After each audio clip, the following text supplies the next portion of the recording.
Oh shit.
Thought these were supposed to be easy. The easy stuff made it harder, so I had to clip it off.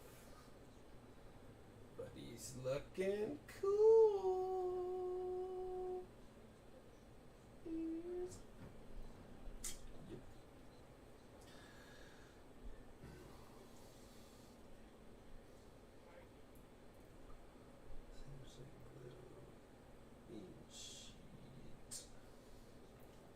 Alright. That is fucking done.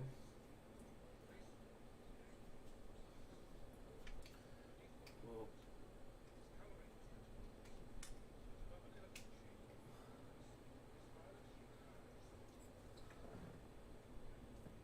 Papadopoulos, bro. Sick.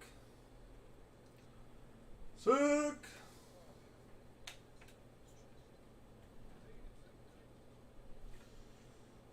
Several days. Okay, what goes on this back?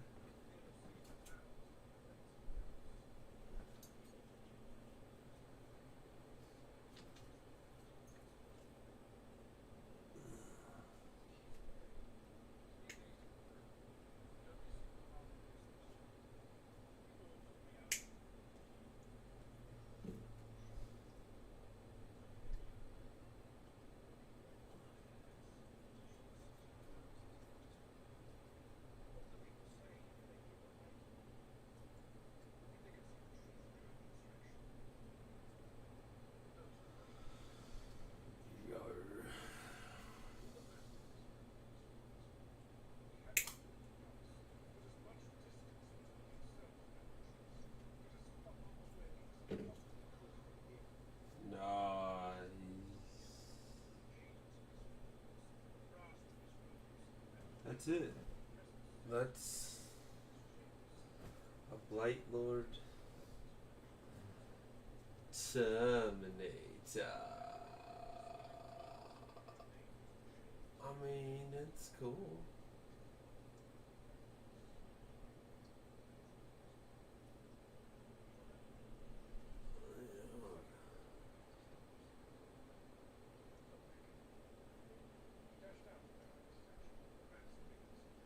It's got some detail to it.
built and primed.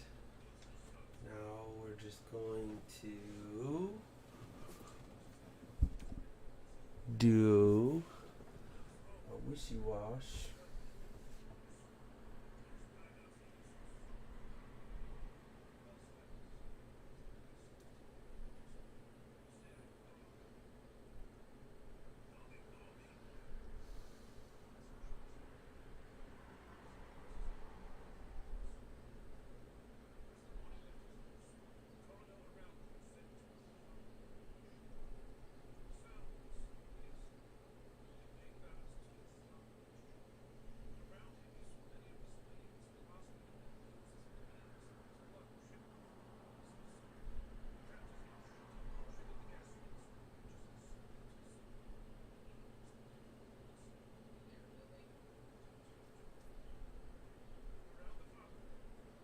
Oh, hang on, buddy.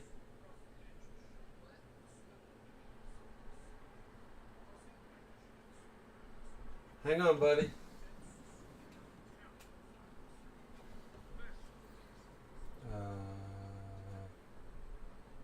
Alright. Let me make sure. Alright, I am here, buddy. What's up, man? Hey, check. Hey, look at my stream. And I'm gonna post some pictures in Discord too. So I've got Lord Felthius and the cohort in today. I've put them together and I've primed them. I've got all my Plague Marines built and primed. All my Death Shroud Terminators built and primed. I have my 3 Blight Haulers completely painted and my tank is built. Yeah. Yeah. Oh, I've gotten a lot more done today too, so I posted updates just a minute ago,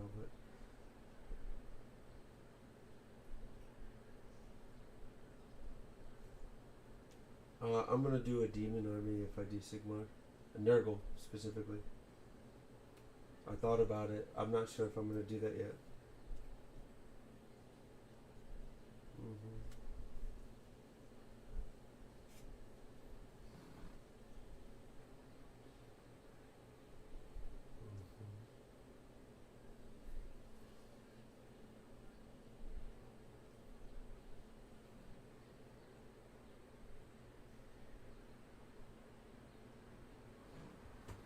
Alright, bro. So if you look in Discord in a couple of seconds.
I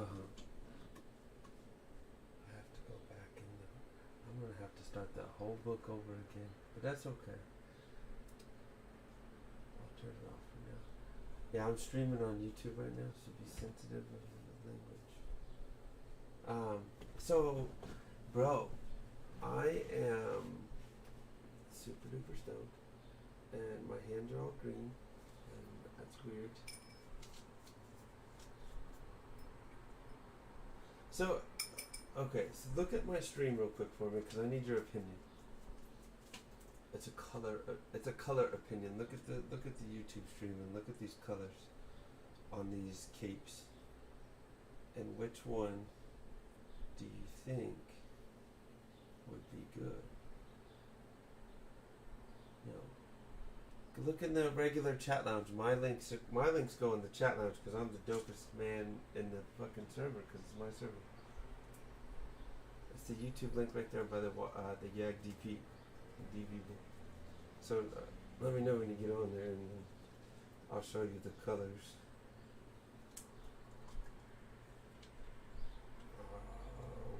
Okay, which color for the cape, man? I mixed up two colors and then one is like dumbass dark and then the other one's not. Do you see? Do you say? Okay. Oh, well fuck you. You're like the worst person to ask.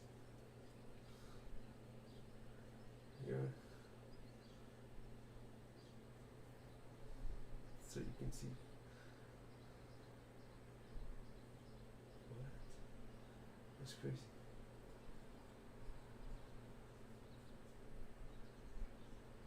Well, time to start painting.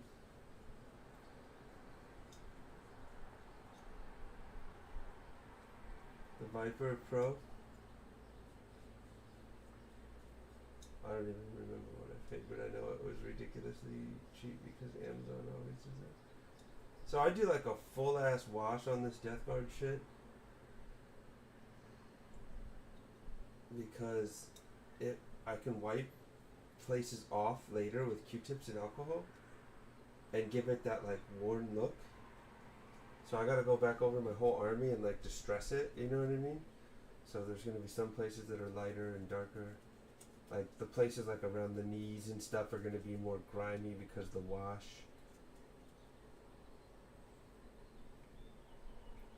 I have Noble Rot, but not Blood for the Blood God. I got Nurgle Rot, I got Tesseract Glow, I got Bugman's Glow.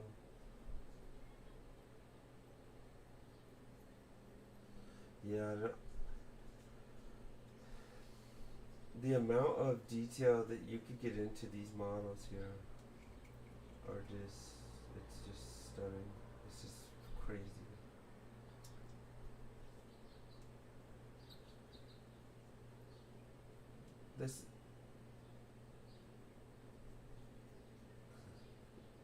You're gonna end up making hella terrain. Hi kitty, come here. Is it a baby? Is it my baby? Is it my baby? Come here, sweetie. Come here, little baby. Oh, you're so skinny and bones. We need to get you fat. Is mama? Yeah, what do you? Hey, actually, yeah, do come back because we're gonna talk about my list. I'm gonna tell you my list. I've got the list put together of all the models that I will have by next week, and I want your. Okay, well, hang on. Let me pull it up then. Put my wash in the water. I gotta pull that battle scribe real quick.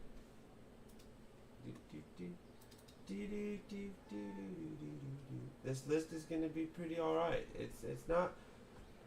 I wouldn't say that it's well thought out. I mean, it kind of is. It kind of isn't. It's it kind of was like these are the models I got, and then these are the models that my buddy are giving me. So then this is just kind of what I ended up with. So then we made the best I think we could have with what we have and what I'm going to get.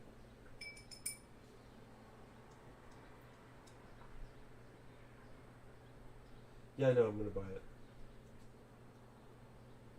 I mean, I'm like dead serious. Wow, but that just looks so beautiful.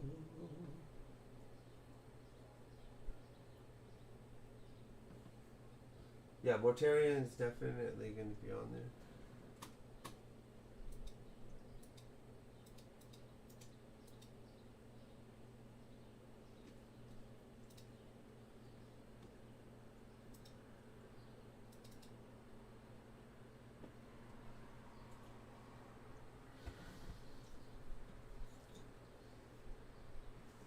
Yeah, so yeah, yours is a little different than mine. I'm gonna have a malignant playcaster. I am gonna have a typhus eventually, but not now.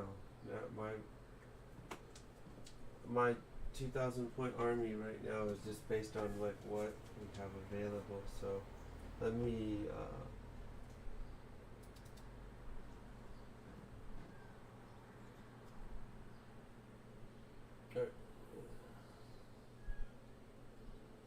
Oh, he just sits there.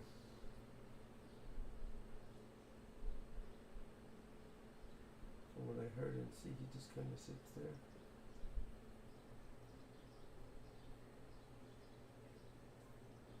This is my dedicated washing brush. So if you're like, what are you doing? You fucked up to that brush. I went and they're $8 and they were a nice little set. And my friend was like, you don't need like hell expensive high kitty brushes. I am going to invest in an airbrush and a 3D printer though, because I do plan on kit bashing.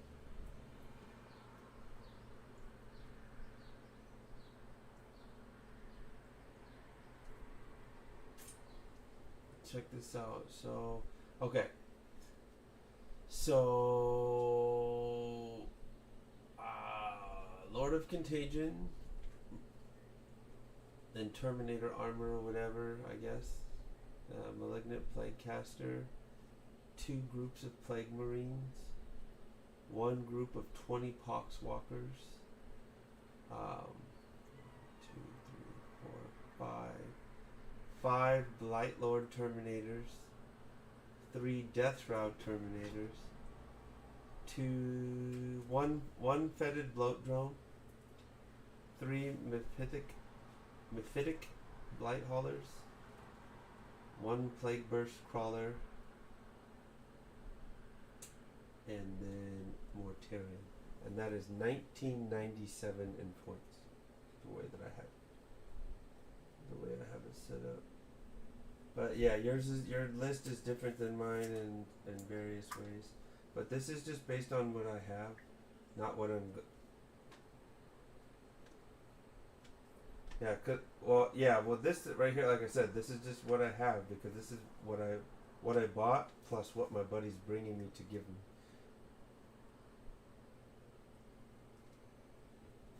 Yeah, mine's. Yeah, no, that's a good list. That's a good list. Have you guys really been playing Warhammer on there?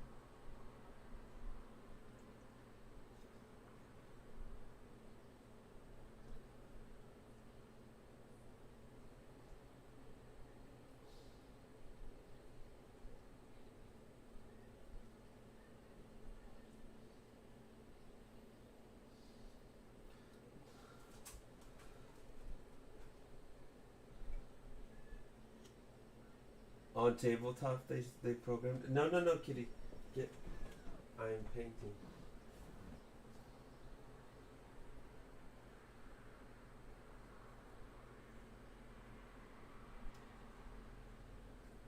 Yeah.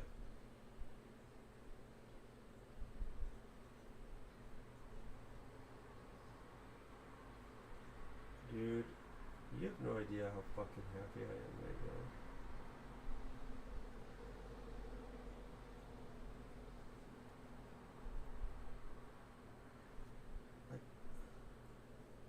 Oh yeah. Right.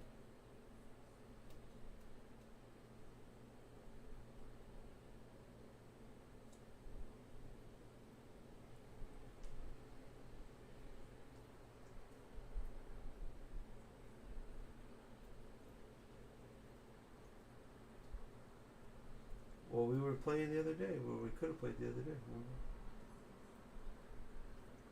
When you showed it to me, you had it loaded up. You sent me some kind of party link. No, yeah, we were just looking at it that day, but I mean, it seems to be that if we really wanted to do it, we would be able to.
What is Forge World though? I've noticed all the models seem to be pretty grandiose and cool.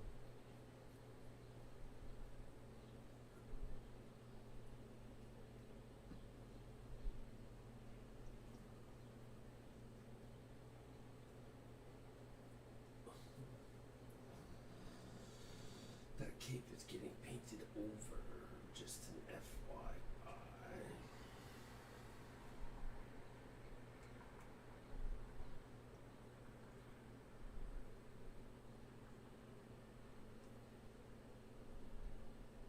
Post it in chat. I want to see it.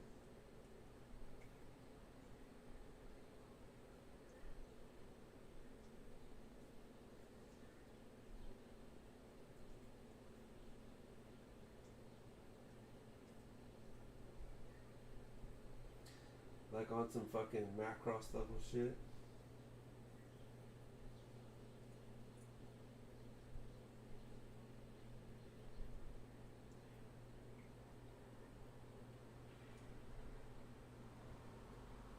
So are you telling me that Games Workshop stunts their workers' creativity?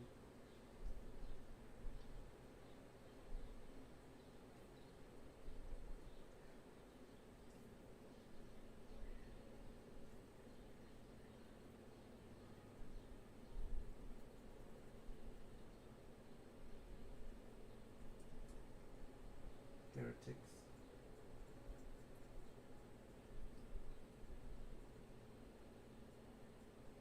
Yeah.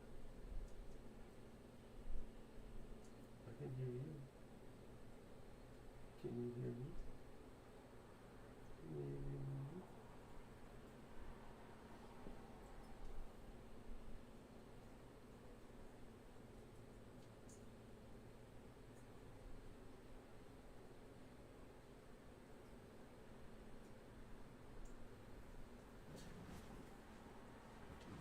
I just lost like all my natural light.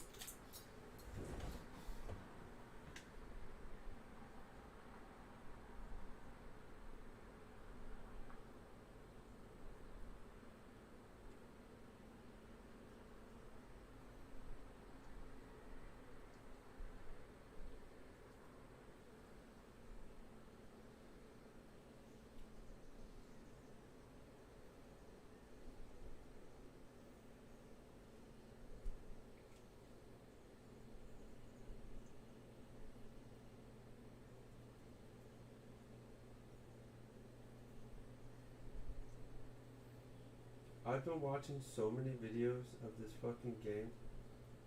I feel like an expert.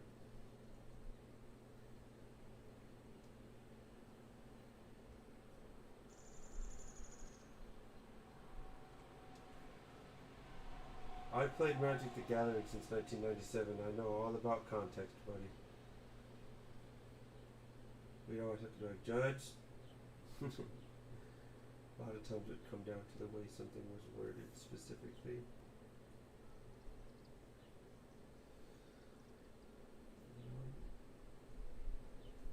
Yeah, I'll go back to. I'm just painting, dude. Right now, I'm giving every character a nice little wash to dull it down. Get that green real gross and dark looking, and then, like I said, I'm gonna paint the models. Just stress it one more, or wash it one more time with a light wash, and then go at it with cotton swabs and alcohol.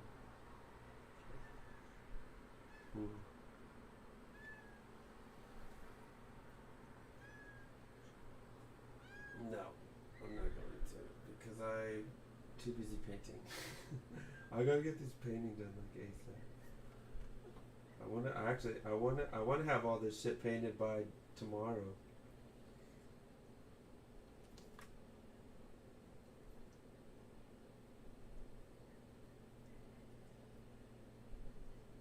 Oh shit! No, I can't do that yet. I will play that game though. It's only $10, so, but it probably won't.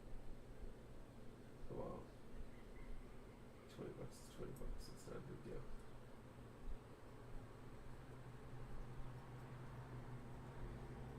Well, it's almost one real life character though. No, I'm just joking. I can't believe that I got my figures today. I'm so happy that Lord Felthus and the Blight Lords came in today. I just couldn't be more thrilled about it.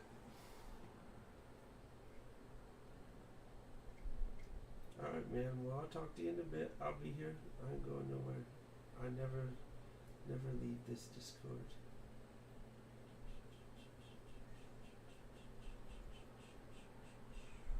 Sometimes I want to thin it out.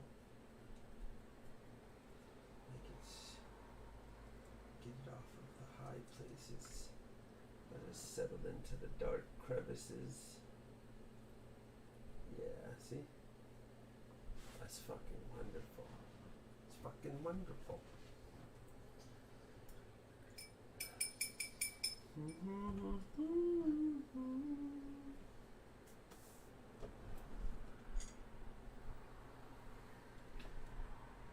Oh, baby.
Alexa, resume audiobook. Getting your selection from Audible. Resuming very dabbling. Another night pounded a fist with his shoulder caught. Gala is on the grav platform, Gala shouted over the roar of the wind and the screaming buzz of the swarm, pointing his sword downrange. Regroup! I'll be right behind you. The Baron slowed his pace. He wanted to watch. Garrow flicked a switch in the multiverse and slung it back through the tear in the walking city's flank. The dull green cylinder vanished into the midst of the carrion fly horde and detonated. Pale yellow fire thundered through the framework and the decking, and later, Baron would swear that he heard the insects scream. The walking city lurched, several of its supporting legs stumbling into the slopes of a steep mountain, and across on the far side of the great moving platform, sheets of ice and dislodged snowpack sloughed off the rock and collided with it. With the deck shuddering beneath them, Varon and Garrow sprinted the last few meters to a floating service platform, hovering alongside. Garrow, serving as the Sigilite's Agentia Primus among the Knights Errant, was commander of this mission, and he would have been within his rights to chastise Ison and Varon for almost getting themselves killed. But that wasn't his way. The former Death Guard battle captain and the hero of the Eisenstein was unlike the warriors Varon had served under in the 12th Legion.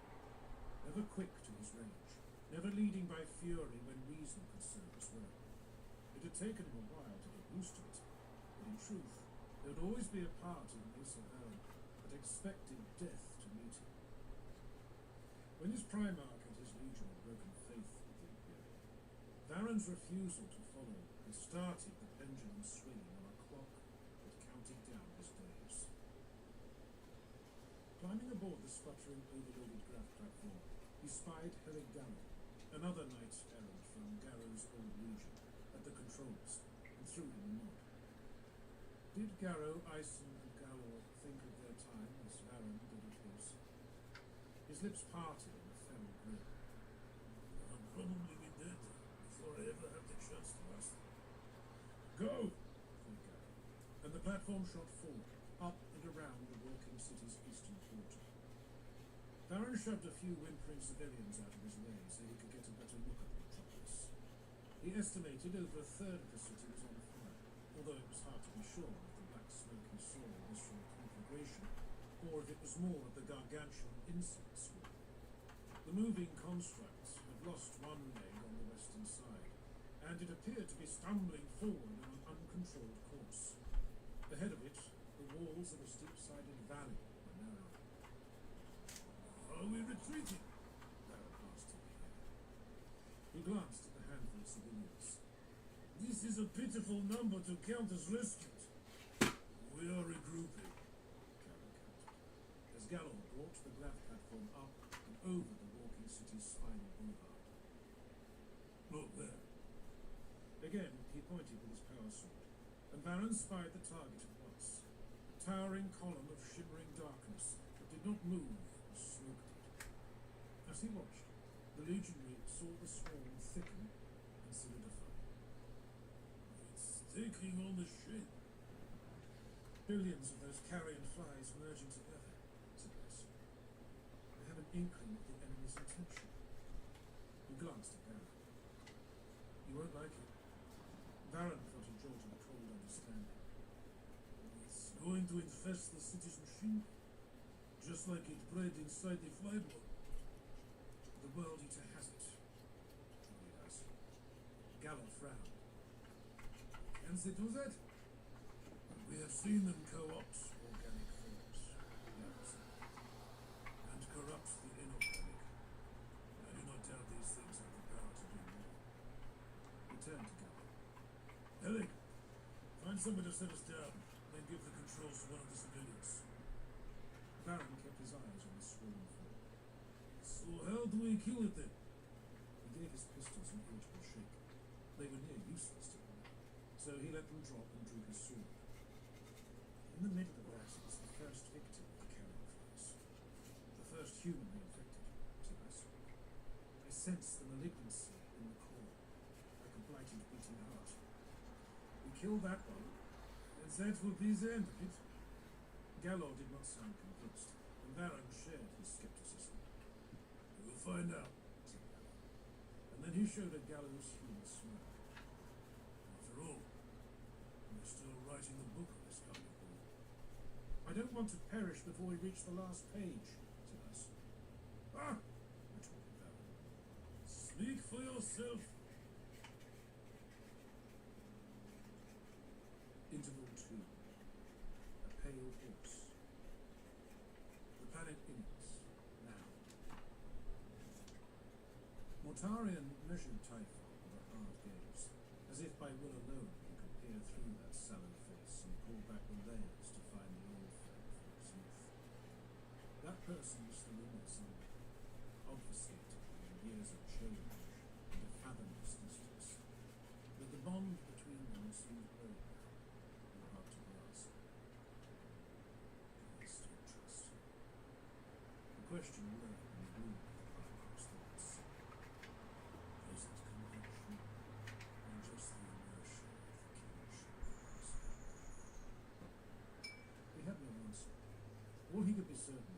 was that Typhon had changed while he was gone. Something had tasted, physically as well as mentally. That much was clear by the gauntness of his aspect and the moments when he failed to hide the haunted focus of his gaze. There was no other one, living or dead, whom Mortarion would have wanted by his side for the imperishable time. Bitter memory came through him as he recalled the last time he had tried to attack the house of one called Father, and he vowed that shameful failure would never be repeated. With the Death Guard whole reunited, with clever Typhon at his right hand, Oh, he love it, I began love it, I the love it. last step. It will be done. He had to hold back the impulse to snarl the words. Mortarion drew in a slow breath, momentarily surprised by the potency of his own emotions. Such reactions ran deep and low, and it was a rare thing in these days for them to rise so close to the surface.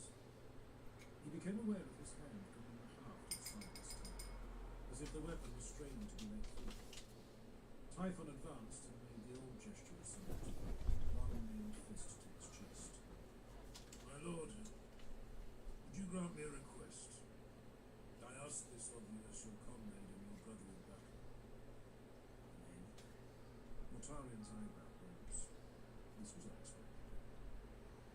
Your command barge, Greenheart. When we quit this world, you would return aboard it to the Endurance to dock with the flagship and lead the fleet from there. And that was my intention. I suggest that you do not. Instead, I ask that you bring Greenheart to my warship and give me the privilege of carrying your banner to Terra. He bowed his head, despite Mortarion's early disapproval of the action. It would say much for sealing any rifts that may have grown between those of my splinter fleet and the rest of our armada. It would reaffirm our unity of purpose. The Primarch's first instinct was to deny the first captain's entreaty. It would be a break from protocol for the Reaper of Men to command from another officer's ship, even as fine and mighty a vessel as Typhon's terminus est. But his brother's words held weight.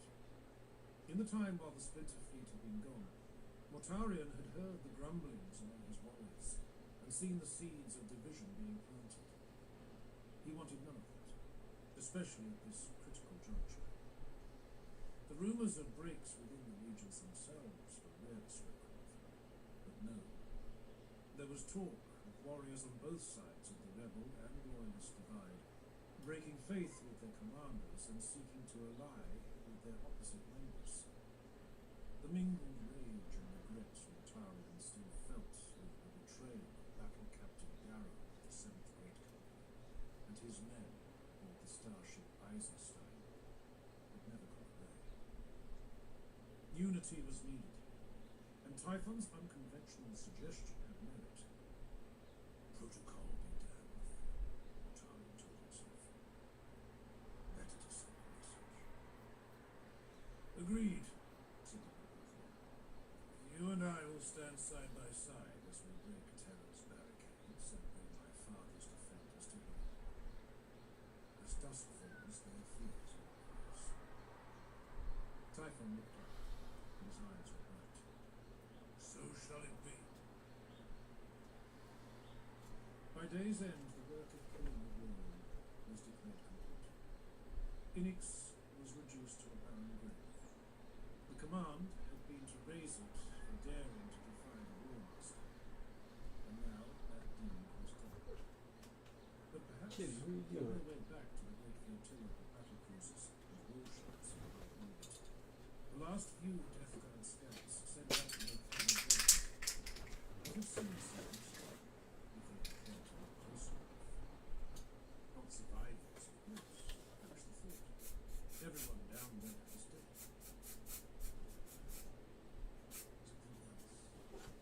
Something born out of the festering mass of rotting corpses. Something that animated the decayed remains, consuming even as it exerted its own grotesque power on earth. Silver black and square, cruel, moody. These things went unseen. Above the clouded night side of the planet, above the haze backlit by the ceaseless fiery projector of 1,000 volcanic eruptions, the Death Guard ships moved into deployment formation. They gathered their Stormbirds and Thunderhawks too, pulled in the close-range system boats that had been used to blast away Phoenix's lunar defense batteries, one by one, orienting themselves to leave the nine-way boats. The exhaust of huge plasmatic drives lit, and the ships made space for the closest landing point, high up above the plane of the Republic, where they would be beyond the effect of the system's mass shadow, and free to enter the war. Greenheart powered along with the fleet, steering through the massive one with its landing rooms on the front. This was the closest Montaro would ever come to the gaudy displays of battle tanks, laser glyphs, and high honors that bedecked the command barges of his brother pilots. Such things were irrelevant, foolish indulgences, and beneath the dour martial character of Death Guard. The appearance of the ship itself, and the knowledge of who was aboard it, would be enough to stir the spirit of this one. Greenheart passed over the bow of the Endurance, but her helmsman made a salute of sorts, dipping the solar winds as it vectored away from the craft's usual berth at the rear of the warship's great operations table. The vessel flew on, allowing the crews of all the other great ships to witness the passage. The indomitable wind, the spectre of death, the reaper's sigh, Kitty. the storm. All of them ceremonially raised the cannons of their turrets and bared the lenses of their legendary batteries. Each action a signal of their readiness for war. And then Mortarian's war barge approached the terminus west. The match in size and raw combat potency for the Primarch's battleship, First Captain Typhon's vessel was a terror to behold. A capital ship of unique design, it radiated lethality from its great forked prow to the complex structures of its heavy gun tiers. The fearsome vessel's decks opened to accept Greenheart's arrival like a supplicant's embrace. The Primarch's first footfall within the battleship's massive primary landing bay echoed and rang across the cavernous space. In return, a thunderous report of fists against chest plates answered Mortarian's arrival, as countless ranks of legionaries saluted him. Typhon's elite warriors, the Grave Warriors, were there to greet the Reaper of Men, the first captain. He saw Hadrabulus Vios, Typhon's trusted second, at the head of the formation. Like their commander, Vios and the others were ashen and drawn, but only if one observed them in a certain light. Mortarian gave no speeches. He made no entreaty to be broadcast across the flotilla. Aware that images of his arrival were being seen on all the ships, he only paused to give the landing bay a considering gaze, and then a nod, as if to say, "This will do. This will be enough." On the bridge of the terminus est, Typhon gave the command to ready the ship for the warp, but held back on the final word. He extended a hand to his liege lord, and nodded towards the blackness of the interstellar void, out past the great armored glass of the dome above their heads. "By your will," he said, "speak the words, and the legion will follow." Silence rang against the deck, as Mortarian struck the metal with the hilt of the massive scythe. He pointed with his free hand into the blackness. "Be going to the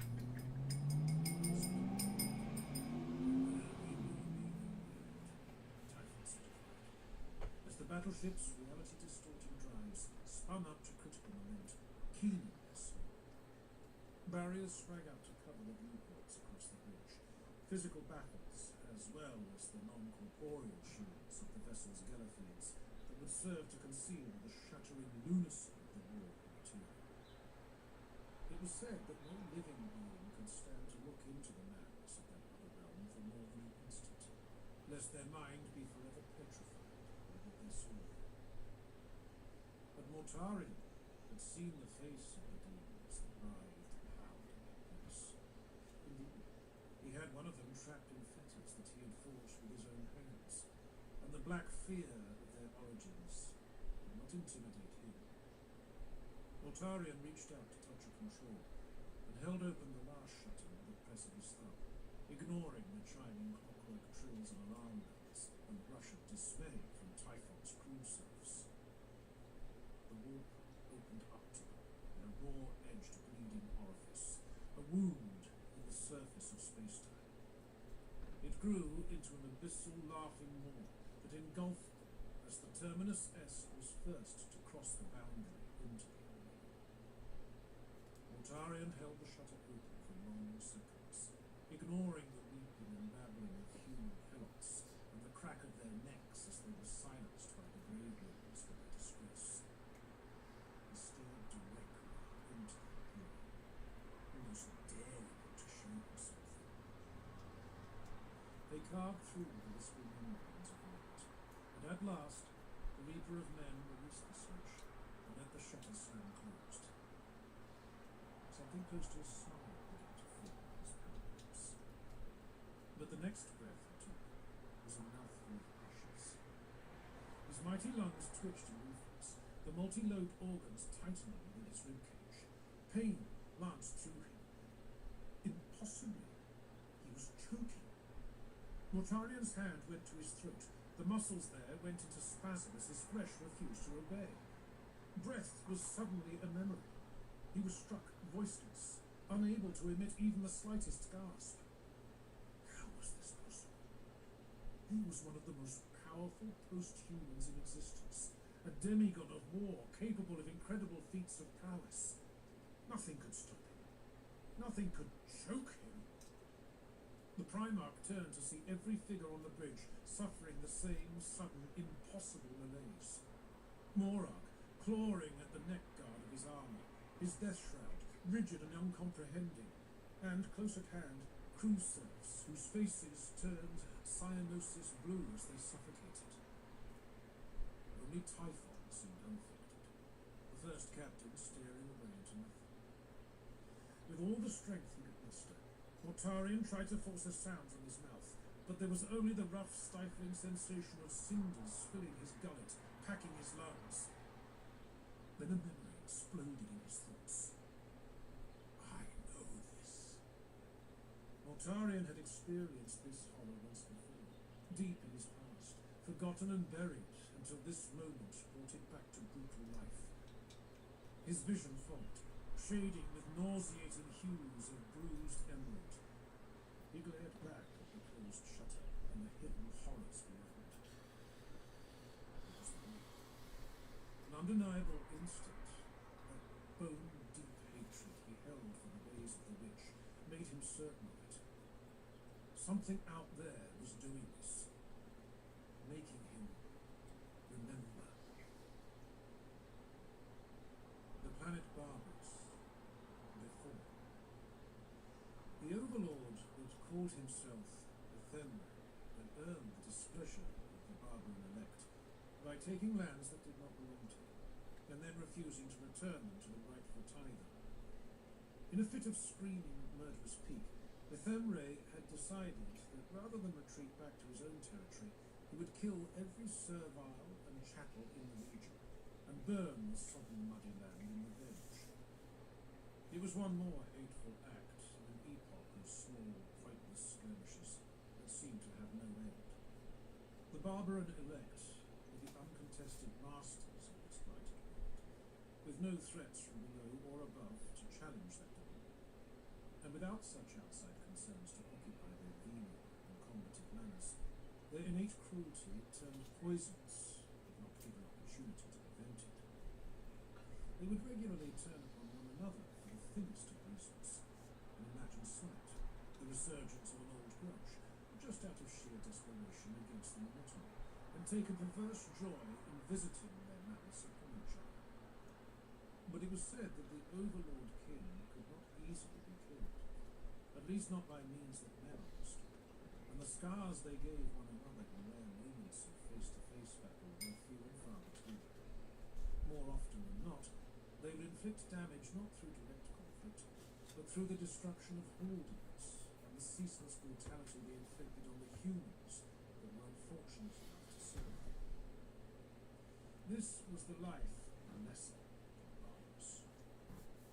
human in this mist-wreathed world was to be born knowing only fear, to be beneath consideration, to live with the expectation that the reaper's blade would fall with each new dawn, to know that creatures ancient and horrific held your life in their clawed hands, apt to ruin it or end it in a whim, to dare to hope that these ghoul-like intelligences would consider your existence so far beneath them as to ignore it, and through that disinterest let you live for another day. What fear there was of ours. What dread there was to know one's life was valued less than a pawn upon a regicide board. In the newly ruined wasteland created by Ephemery, stretching from the flaming remains of the Roadscar Mill and clear across the Hadia Winds Moor, there was only ash and cinders. The furious overlord had called up green witchfire from beneath the dull earth, great tumbling jags of it that exploded out of the marshes to set even the damp mosses and knife grasses alight. Thick cloying smoke hugged the ground, and the fires spread in loping bounds, burning everything. No one escaped the inferno, as it moved like a living thing to surround the settlement's walls, and then drew tight to smother it. Elsewhere, caravans on the dyke roads were caught in the open by falls of acid that came from flocks of fattened blighthounds, one of Ephemery's favourite characters. Bodies fell, moisture drawn from them until they became brittle husks and masses of powdery remains. Ephemery had no tactics aboard, and there was no great military plan afoot to gather power or land. This was simply an act of petulant retaliation, to salt the land and destroy what had never belonged to the overlord in the first place. The crowning action of his viciousness was to unleash a great pack of revenants and creatures stitched together in the dank confines of an experimental chain. The horde of things jabbered and roamed the burned lands, looking for any lessers who had not been lucky enough to die from fire or acid fall. All this destructive spite might have been tolerated if it had ended there. But Ephemery was a bellicose fool, and not given to consideration of much beyond the next moment, the next caprice. The minor overlord's forces were so desperate to make murder that they chased the survivors into the foothills of the Great Grey Mountains, the lowest ranges of the peaks atop which many of Ephemery's ghastly rivals had their fortresses and holdfasts. They dared to encroach upon territory that the other overlords actually valued. This is where Mortari came upon Ephemery's monsters, as they concluded their killing of a survivor group that had been discovered hiding in a shallow cavern. The Lessers had gone to ground there, not just in hope of avoiding death from the roving creatures, but also to seek escape from the noxious fogs that swirled endlessly around the low slopes. They had unwittingly trapped themselves. To go downhill would take them into the teeth of the monsters, but to venture upward would force the humans into the higher reaches, where the atmosphere's toxicity grew denser with each rise. The Lessers were mostly dead by the time Mortari arrived, but he heard enough screams to know that the remainder would keep the pack interested, long enough for him to get close. His own cadre of golem soldiers, if such a name could ever really be given to these Rots men, muttered and whispered to themselves in their ranks behind him, as he observed the scene from the cover of a ridge. Beings of high savagery and low intellect, the golems that had survived long enough had learned to obey the sharp, grunted commands of the tall and gangly youth, who stood a head higher than the largest of them. While he was pale, like bleached bone, his consumptive aspect and black leather armour hid the truth of a wiry and whipcord-strong body. Dark eyes the colour of soured blood peered out from beneath an unkempt fall of lank black hair. Never at rest, his searching gaze flitted from place to place, constantly looking for the next threat. Hands with long and skeletal fingers clutched at the haft of a heavy cleaver falchion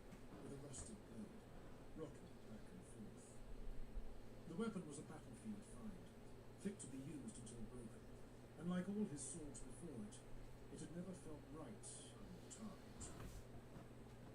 He sucked in a breath of heavily turned air. The strongest of any lesser would find nothing but poison in the fetal of the mists, but the toxins at this altitude were meaningless to Mortarian. His constitution worked on a different scale to those of the ordinary humans. It was just one more of the secrets about his existence that had never been explained. And not for the first time, the youth wondered what the air would taste like down there in the valleys, where the lessers lived out their miserable existences. His father had forbidden him to find out, of course. Mortarian's back bore scars from where he'd been whipped to bear the bow, as punishment for once daring to venture too far beyond his master's sight. He had been a child then, but that time still seemed close to the youth, except in recent memory. It was difficult to reckon the passage of months, even years were marvellous. What could be thought of as a day was only a few hours of feeble, directional sunlight in each cycle, the faint glow kiss yellow and sickle. Nights were long and damp. There were no true seasons to speak of, only a bruised grey pallor in the sky that would wax and wane, sometimes bringing vicious storms that wept black, greasy tears. "Help us!" The scream echoed up from the hollow, breaking through Mortarian's reverie. A man, wailing in desperation, repeated his entreaty over and over, as he lost all reason in the vain hope that some deliverance would come, if only he asked for it. What a fool! Who does he think is listening? Who does he think cares? The golems grunted and shifted on their thin legs, stirred by the frantic note of panic in the man's voice, and Mortarian's own question echoed back at him through the canyons of his mind. He dismissed it with a grimace, and drew the black powder repeater pistol holstered at his hip, shaking the iron gun to spin up the chemical trigger batteries in the grip. The golem soldiers knew that noise, and their agitation grew. They knew it was the precursor to the kill command. Mortarian gave Hethemre's monsters a last look, listening to the man's cries die as they ate him alive. This would be a close hand and needlessly messy engagement. He knew that from experience. Had his father seen fit to grant him use of just one of the Overlord's war clans, it would have been over in moments. A single iron stalker tank would have quickly destroyed the rival's revenants with gel fire projectors or shot cannonades. But his father knew that full well, and as with every other thing in Mortarian's life, this battle was a test for him to pass. If he did not win by brutality alone, if he was not strong enough for that, then he was a lesser and would be treated as such.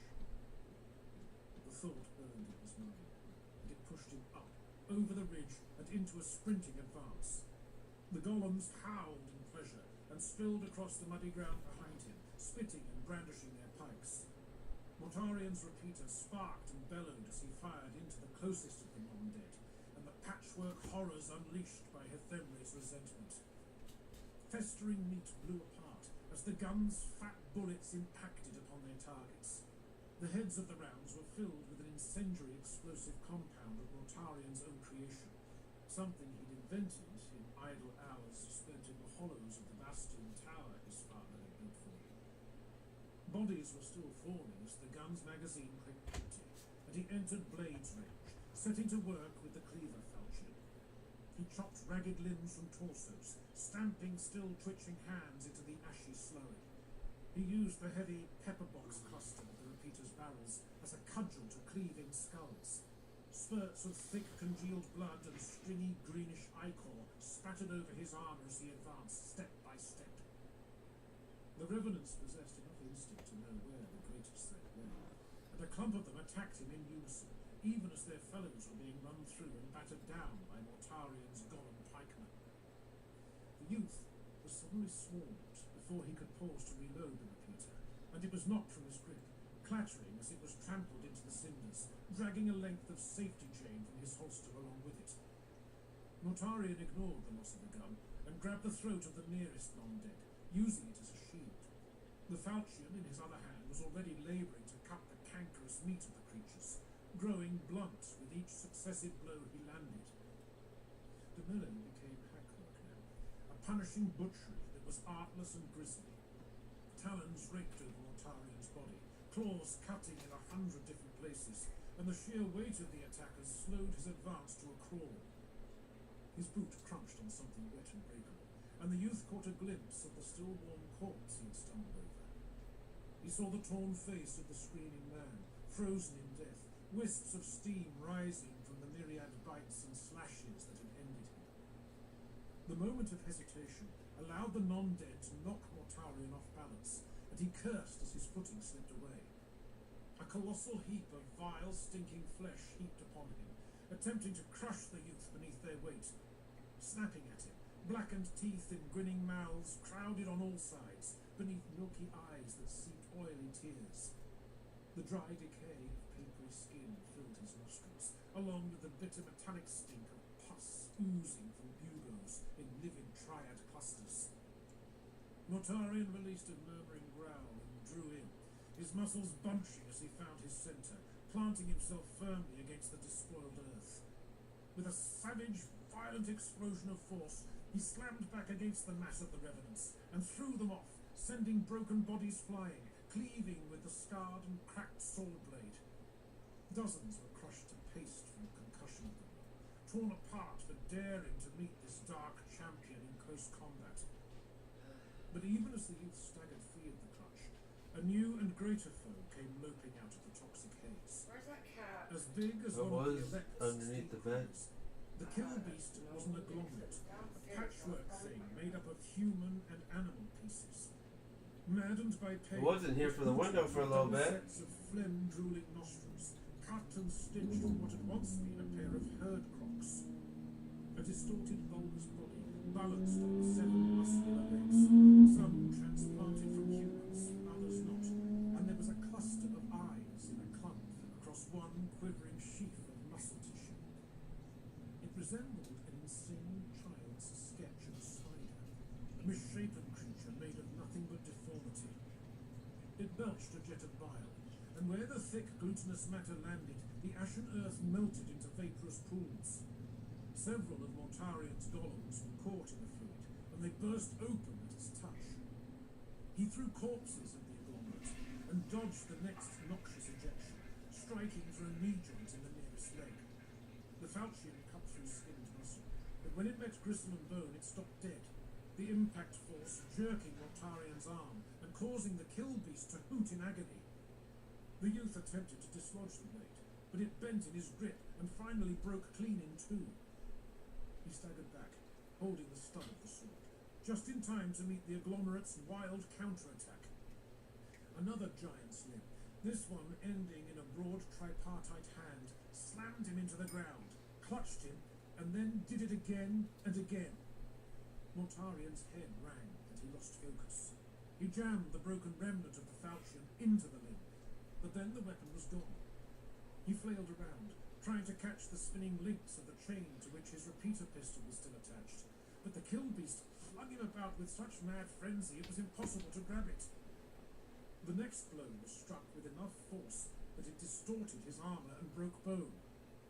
Mortarion's head was rammed into the earth, filling his mouth and throat with the powdery ashes of Ethemre's fires. Mortarion was strong, yes, stronger than any lesser, and more than a match for any champion the barber and elect could field. But he was not invincible. The cinders were choking him, suffocating the air from his powerful lungs. A strain of potent emotion shot through him, a rare and fleeting grasp of what had to be fear.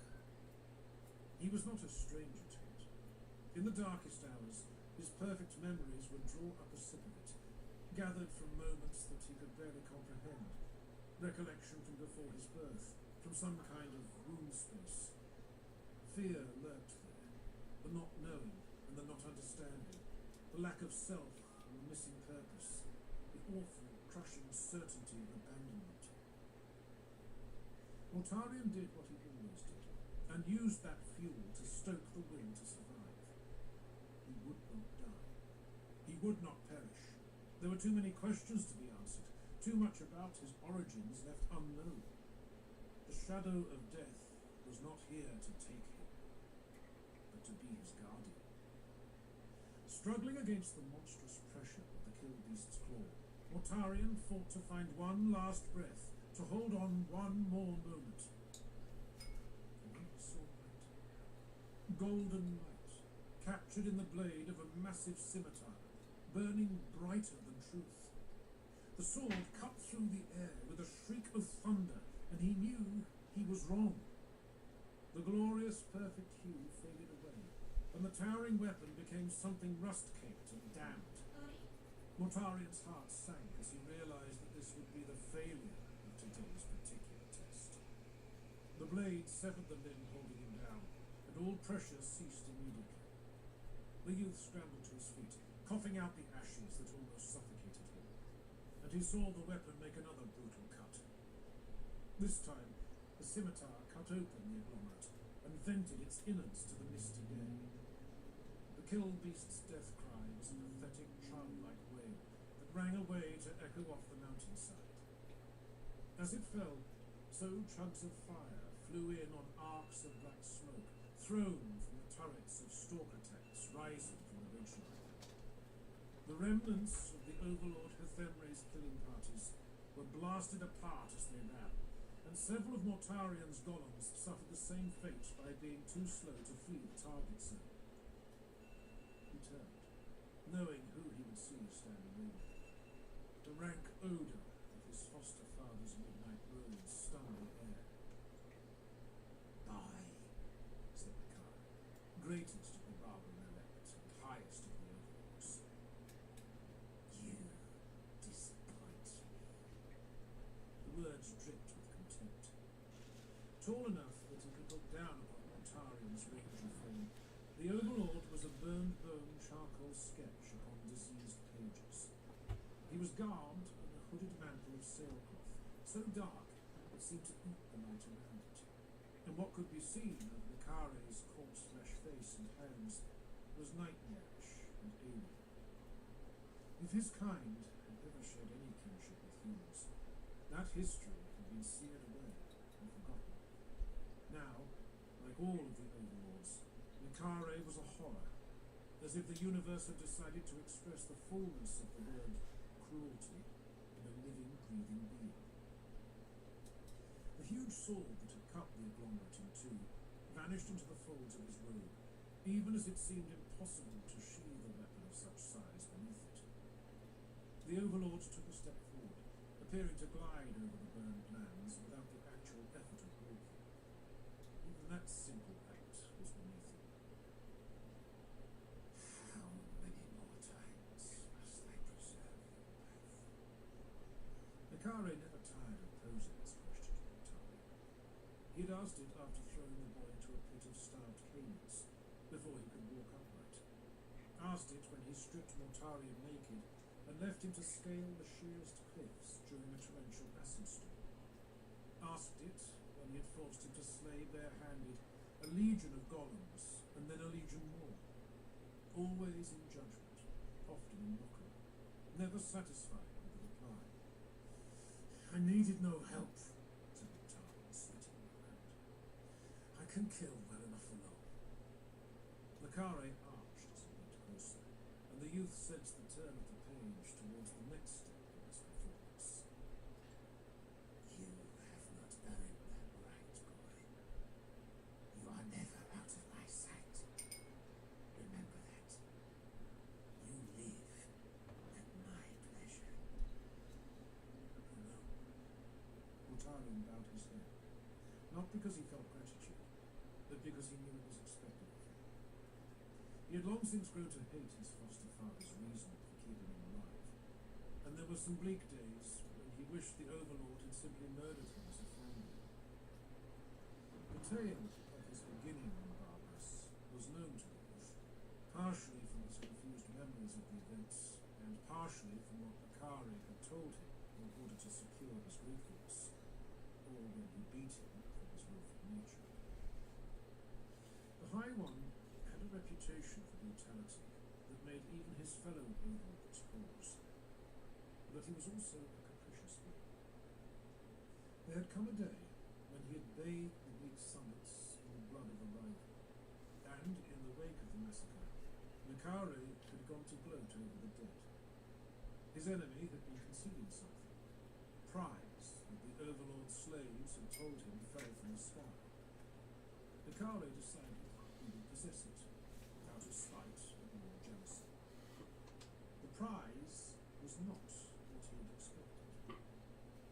Among the fields of the dead, cast across the mountainside, a newborn's cries broke the silence of the local corpses. The overlord hesitated to kill the young one, intrigued by its uncanny resilience. It looked like a lesson, a human. It should have been dead. Mikare delighted in ridiculing the young Mortarian with the story, declaring he suspected him to be an aberrant mutant of some stripe. At other times he would relay the tale differently, claiming the foundling story to be a lie he concocted out of cold amusement, and the truth being that the boy was a failed experiment the Overlord himself had created from raw genetic matter and abducted lesser chaplains. Wherever his origins lay, the child was claimed by Mikare and given his name, a word in the Barbaran dialect of High Gothic that meant Lord of Death. And in his twisted, inhuman way, the Overlord groomed Mortarian as his heir. He tested Mortarian's limits, learning how great a concentration of toxins the child could survive, and used that knowledge to determine exactly where to erect a walled domicile along the rise of the mountain range, high enough that the poisoned atmosphere kept a rain on the fast-growing boy, distant from the mesas in the valleys below, and far from Mikare's own dark castle in the upper reaches, where the youth would not venture. There was nothing approaching affection about this association. It was a harshly transactional relationship, weighted completely in favour of the foster father. The boy became the youth. The youth became the Overlord's tool. Perhaps, Mortarian added, that would be his aim, to forge me into a weapon for nothing and anger. You are loyal to me, my son, he told Mikare, making the statement solid and real with his declaration. But you have much to learn, and far to go. He gave a shake of the head. This is the last time. Show me weakness again, and I will give you to the cutters to toy with. The Overlord drifted away, fading towards a humming steam crawler bedecked with ornate decorations and his majestic chains of sworn fealty. Mortarian watched in silence as the craft clattered away, picking up speed as it headed into the mists and up towards the flank of the tallest peak. There, where venomous snows coated the dead rock and the air itself was so poisonous that even he could not walk, stood the black mass of Mortarian's adopted father. And like the warmth and the peace the youth would never know, it would forever be beyond his reach. The war, now. An undeniable instinct, that bone-deep hatred he held for all the ways of the rich made him certain of it. Something out there was doing this. My lord! Kytha Morag's voice was as close to dread as a death guard's might be. And his dim shape hove near to Mortarian, one of the equerry's hands coming up to touch his vambrace. Do you hear me?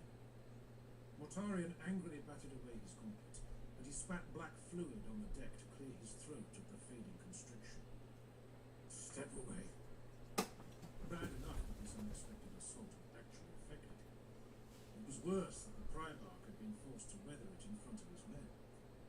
It annoyed him to think that he might have shown even the smallest iota of weakness before them, and Morag's concern deepened that sense all the more. I am unharmed. He cast around the bridge of the terminus nest.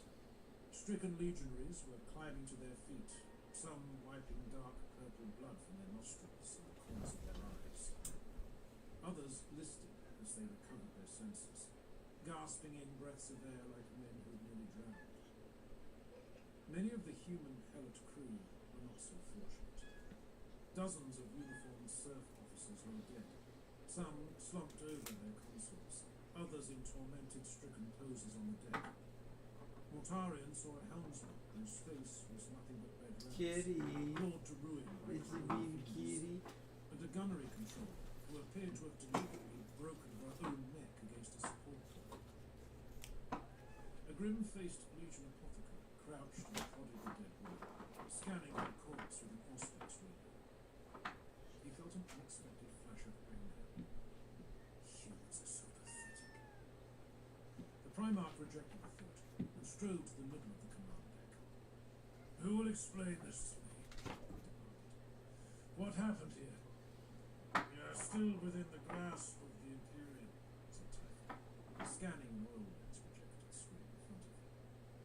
He nodded towards the shuttered portals and the sinister glow that seeped in around the edges of the sealed panels. During the fleet's transition, the scry sensors registered an unexpected discharge of energies. Sabotage, said Picard, in a low warning tone. Or a malfunction. Too soon to know, said the first captain. Status of the other vessels. Mortarion made it a command, and Typhon echoed it with a nod. His second, the Grave Warden Vios, moved to a Vox console and spoke to the operator. Reports coming in from other decks, continued Typhon, watching trains of text unfurl across the projector. Many casualties among the human serfs, numbering in the thousands. The majority appear to be self-inflicted. Some of the lower tiers were vented to space by crew members who opened airlocks. He paused, showing little more than passing concern.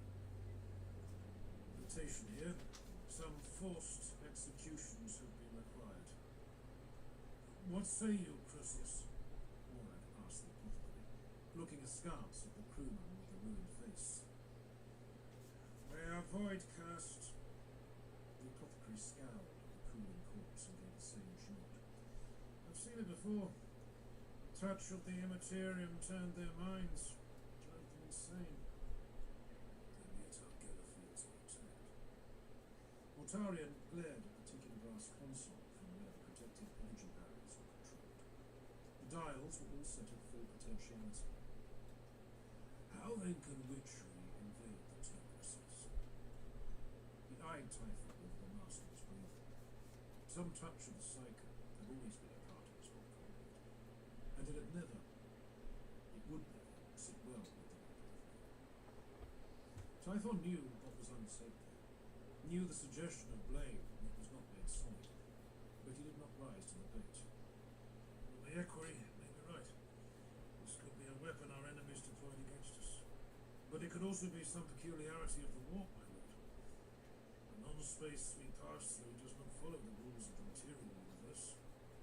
It is a capricious and changing sea. Its effects can never be fully predicted and prepared for. Mortarion shook his head. He was well aware of the strange anomalies that could occur during a warp transit. Peculiar shifts in time that could mean a ship arriving weeks before it set sail. Journeys that took the blink of an eye, while a century passed in real space. The incidence of ghosts and visions and other phenomena. But a phantom malaise that could strike at the indomitable constitution of the Death Guard. That was something he would not accept. This is not a psi tempest or some artifact of the Moonstone.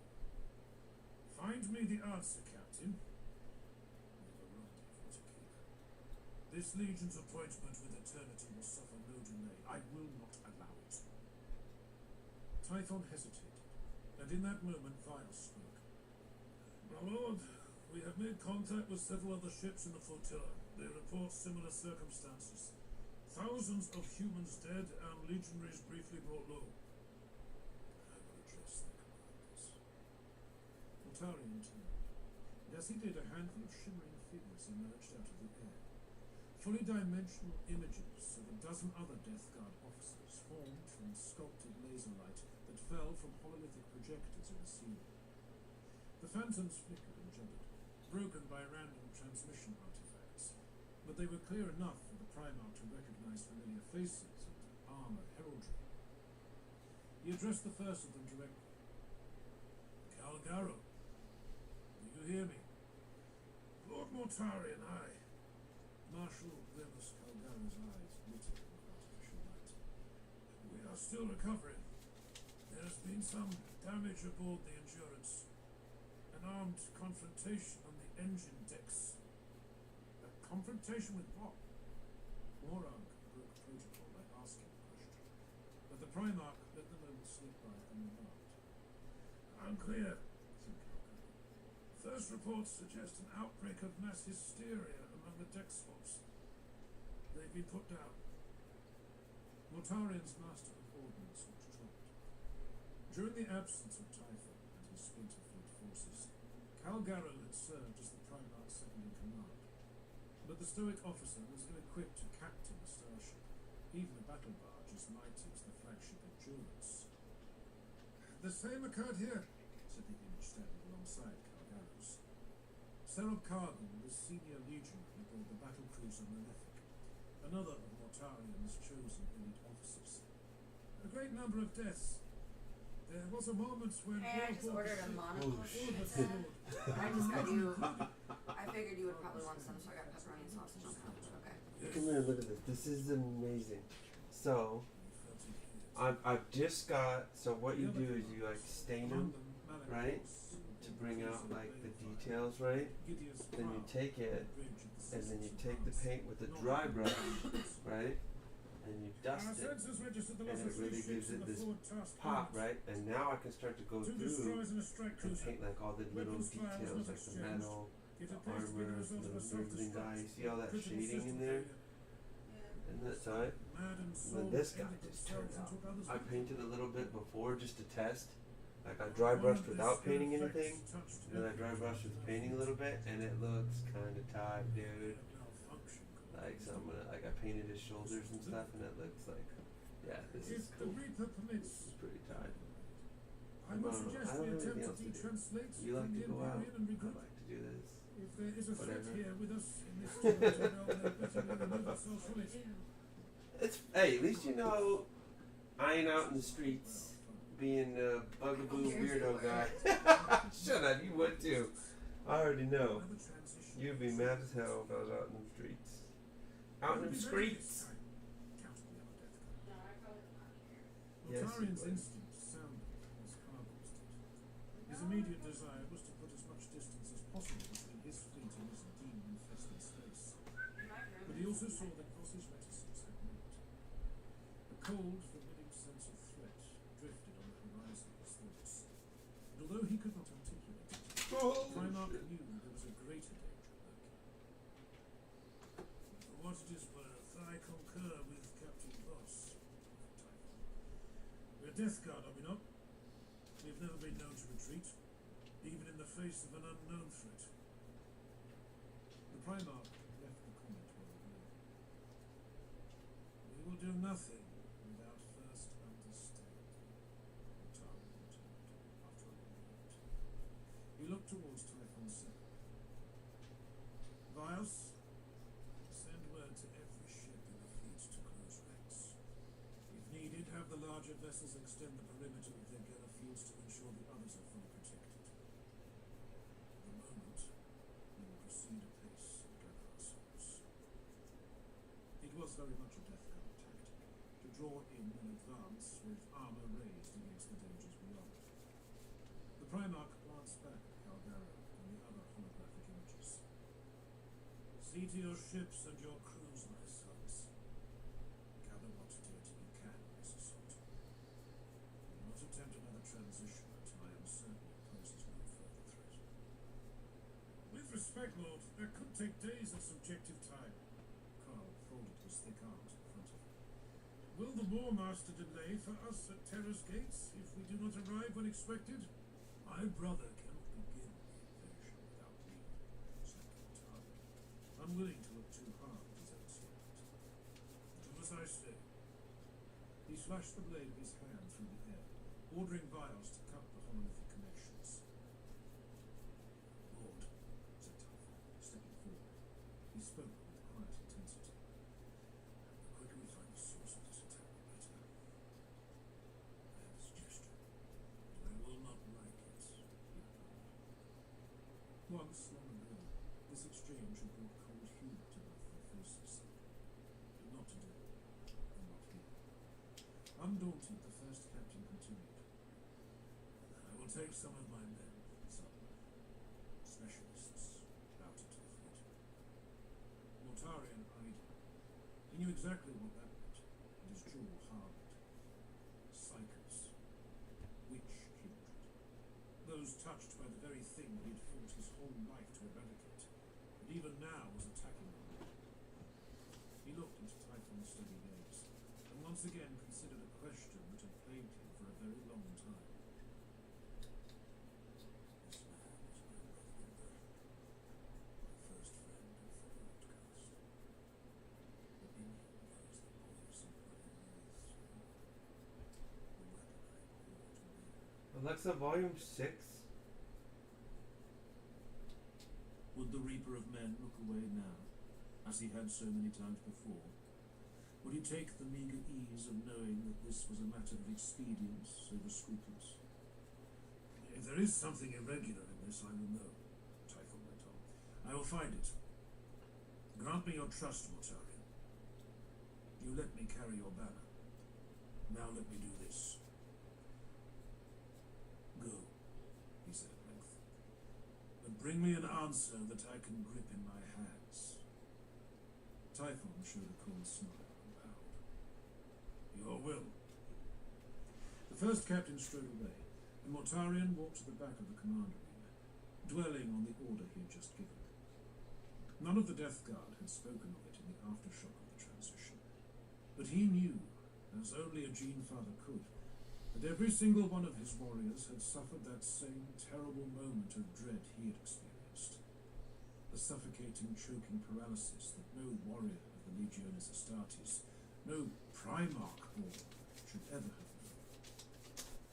It felt as brief as the blink of an eye, but the duration was unimportant. In that impossible instant, Mortarion had been weak. His memory had dragged him back to a past moment, and that same dire sense had filled him, and he could only wonder if his sons had shared the same terror. But to speak of it would be to give it form and power, to admit it. And better, he thought, to deny and dismiss, to excise it as if it had never happened. The alternative was to open a door towards a possibility he did not care to face. Lord Mortarion, his equerry was at his side. Morag was no fool. He saw the new distance of his master's meaning. What would you have me do? Give Captain Typhon whatever he requires, said the Reaper of Men, opening a hatch to the shuttered dome of the warship's observatorium. And for now, give me my solitude. Chapter 2. You know me. Silence broken. Fragments. Their armour sealed tight against the droning onslaught, Garrow and the Knights Errant stormed into the swarm crowd with their weapons charged and burning. The whirring morass of insect bodies bombarded them with clustered hammer-blow impacts upon their battleplate, each hit like the punch of a dreadnought. It was impossible for Garrow to see more than a handspan in front of him, as all around the black and silver glitter of the billion-strong throng raged. Just as the Psyker Ison had warned, the carrion flies moved with a singular intelligence, working to separate the Knights Errant from one another as they forged deeper into the swarm. Garrow blick-clinked an icon on the inner surface of his armor's controls, and the eye lenses of his helmet shifted into thermographic mode, rendering the space in front of him in shades of heat color. Dark dots writhed everywhere, but he picked out the cold blue of the decking beneath him. In the middle distance, he glimpsed ill-defined shapes in pale green. The ceramite-clad forms of Galor, Varan, and Ison, each of them engaged in their own struggle to advance. Garrow left his paragon bolter holstered for the moment, instead carving his way forward with the blazing edge of his power sword. The weapon known as Libertas had been his constant companion for so many years that it was almost a part of him, and he wielded it with deadly grace. He led with the blade, slashing through the thickening mass of the swarm, in figure-of-8 sweeps that destroyed great clumps of carrion flies caught in the lightning aura around the weapon's length. His only compass was a digital marker glyph that Ison had communicated to the team, the most likely location of the core of the swarm. Garrow moved steadily in that direction, never faltering. Fighting through the deafening tempest of the insect horde was like battling a hurricane, and each carrion fly rattled against his armour with a tinny clatter, as if they were stones hurled at him through the winds.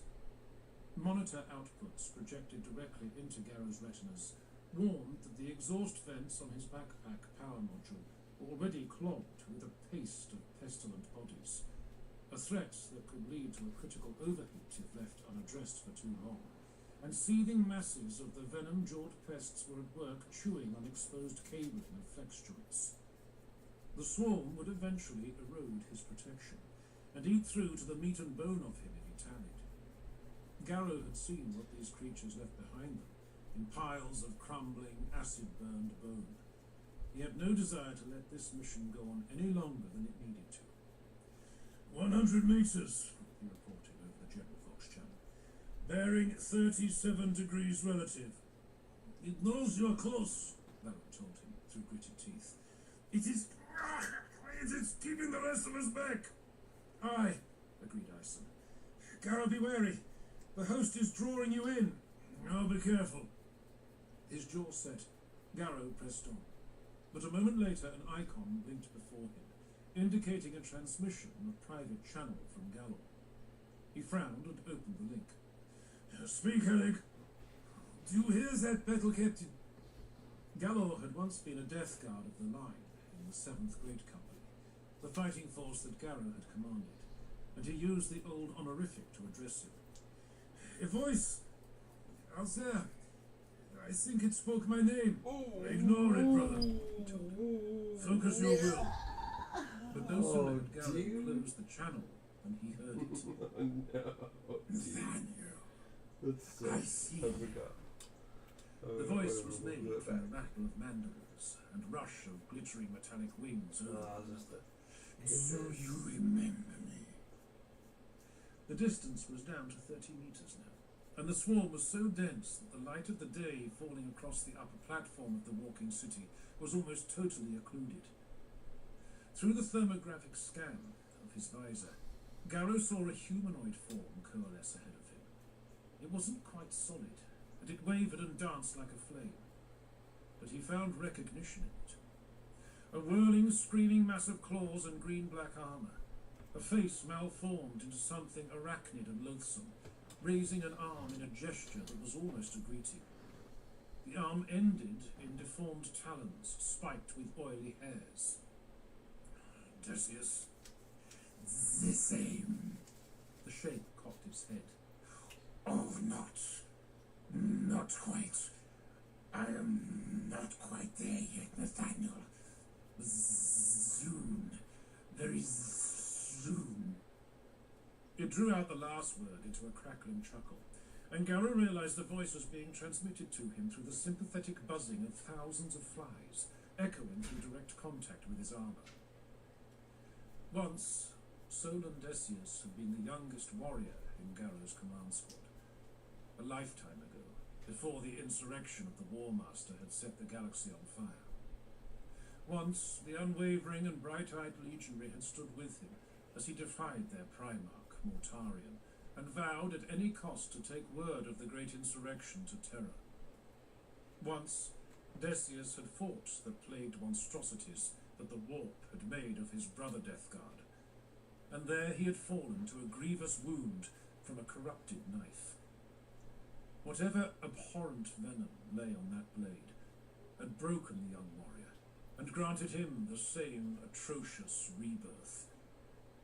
Garrow was forced to kill him twice, once on the airless surface of Luna, and again when he pitched Decius's defiled remains into the sun. How is Merrick? The question came at him through the roar of the swarm. Did he embrace the gift at the end? Garrow's gauntlet tightened around the hilt of Libertas. Merrick Voylan wanted to save you, did you know that? The apothecary thought he could bring you back. He was always an idealist. A poor trait for a death god. Agreed, Garrow allowed. But better that than a weakling. A turncoat! He rushed forward, swinging the blade at the figure. It flickered away, briefly becoming insubstantial, then reforming. Garrow caught a glimpse of a shambling, bloated corpse in the heart of the mass.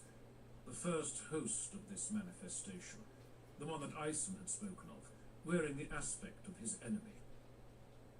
Do not fear the truth, it hissed. We are all weak. We all eventually turn. The lie is to believe that we will not. The truth is to accept it and take the gift that comes next. There was that phrase again, the speaking of a gift. Each time Garrow had faced such a horror, that offer had been there. It was not enough for the dread powers of the Immaterium to simply destroy. They had to possess. You cannot kill that which will never die, came the whisper.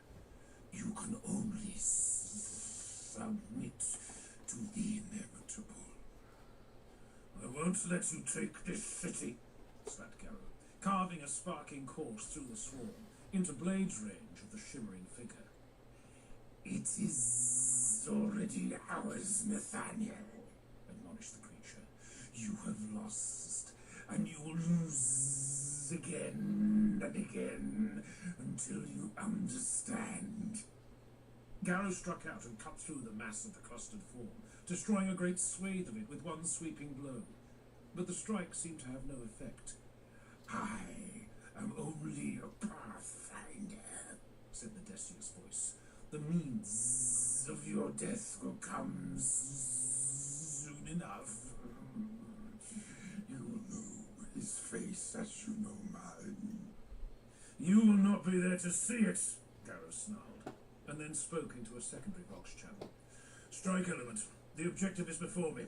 Target my location and fire all weapons. The strike element confirms, came the reply. Commencing attack run. The Storm Eagle pilot had been orbiting the walking city for some time, tracking the massive moving platform as it stumbled out of control through the snowy valley. The huge circular paws at the end of its multiple legs crushed the trunks of hardy trees below and pounded them into pieces as it passed. And as the valley narrowed, the far side motive limbs skidded off the steepening slopes. The platform was a huge target, wreathed in clouds of vapour from outgassing exhaust chimneys, mixed with a strange black haze that moved against the path of the wind over the hills. Banking sharply, the pilot turned the Storm Eagle's blunt nose towards the midline of the walking city, and a locator icon blinked into being on her head-up display. The combination gunship transport was heavy on the stick, much different from the Viento-class atmospheric attack fighters she had trained on, but it was tough in the fight and far more durable. Sucking in metallic, reprocessed air through the mask over her nose and mouth, she switched the fire selector from safe to arm, and ready to release the Storm Eagle's missile load into the target point. Before she had become one of Malcador's chosen, there might have been a part of her that would have balked at the idea of dropping her entire war shots on the same coordinates as the warrior giving her that order. Not now. She had learned. The knights errant were not suicidal. They were certain. Garrow had given her an order like this once before, when she had shuttled him out to the Azovic litters on a termination sortie against a band of treacherous agitators and propagandists who called themselves the N-Born. After the barrage that followed had turned them and their fitful hideout into ash, Garrow had walked out of the bomb smoke without a scratch on him. The pilot knew then that she was serving in the company of war angels, and all the old tales her mother had told of the divinity of the Emperor and his progeny snapped into hard focus. So now she obeyed without hesitation, bringing the Storm Eagle down in a screaming power dive towards her designated target. Ready lights blinked on her console, and her gloved finger hesitated over the firing stud on her flight yoke.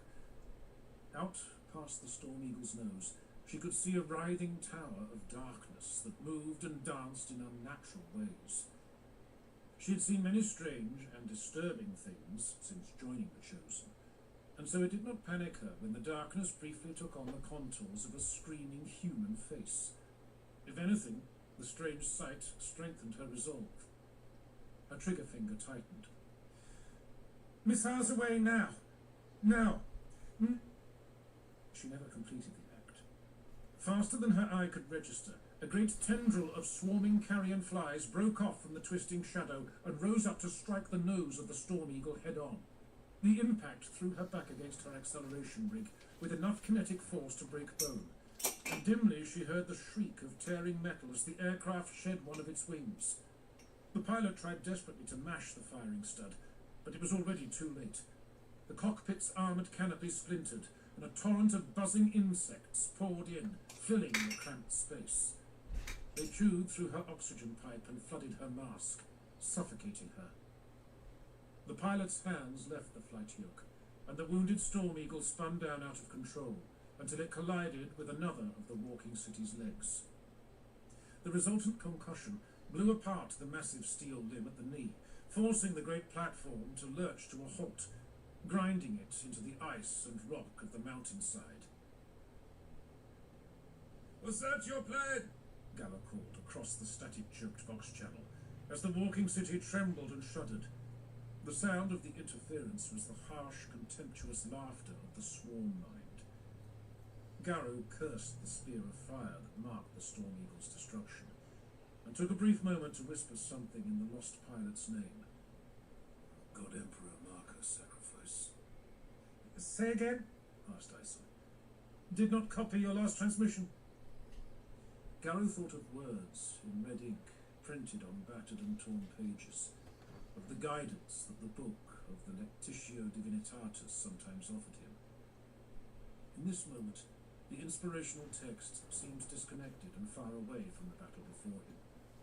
Here was another death, as rote as the last, another noble soul doused like a candle's flame. Bitterness rose in him as he cleaved his way through the swarm, striking at the formless figure of the Decius thing, the host. The muttering non-voice buzzed through the steel of Garrow's helm, mocking him. You will lose again and again until you understand. Battle Captain! Gala's urgent call cut through the sound.